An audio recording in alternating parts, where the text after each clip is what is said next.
Në organizim të Ministrisë për marrëdhënien ndërmjet bashkësive dhe qeverisë, sot ka nisur shënimi zyrtar i 25 vjetorit të nënshkrimit të marrëveshjes Kornisë të Ohrit.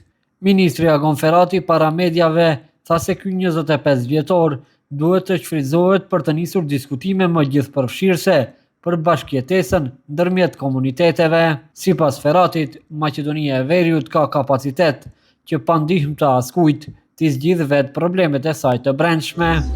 Duam të japim një mesazh shumë të qartë që Maqedonia e Veriut ka kapacitete të mjaftueshme të ulet vetë, të diskutojë dhe të zgjidhë problemet e saj, duke mos pritur gjithmonë nga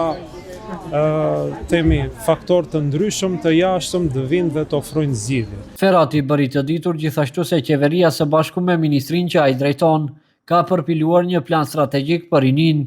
Sipas tij, ky plan do të promovohet si koncept në fillim të vitit 2027. Kjo periudhë që shohim që është vakante nga gushti deri fillimin e vitit 2027 do të jetë periudha të cilën ne do të bëjmë shumë takime nëpër shumë qytete të ndryshme, që do zhvillojmë bashkë bisedim me palë të ndryshme, me grup mosha të ndryshme, me qëllim që të identifikojmë problemet reale të cilët ballafaqohen ata dhe pastaj në formë të rekomandimeve t'ju jepen institucioneve, me qëllim që të mund të harmonizohen edhe planet zhvillimore. Ndryshe, sot është dita e parë e aktiviteteve zyrtare për shënimin e 25 vjetorit të nënshkrimit të marrëveshjes Kornisë të Ohrit.